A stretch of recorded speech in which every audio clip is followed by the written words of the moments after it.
ఏ బాటైనా పర్వాలేదంట, సమయంతో సాగటమే మన సింపుల్ సిద్ధాంతం.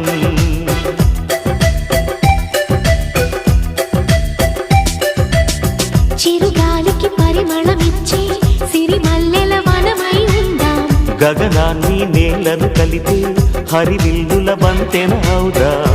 ఆనందం అంటే అర్థం మనమందా, ప్రతి పూట పాటై సాగే హుషారు సరిగమలో.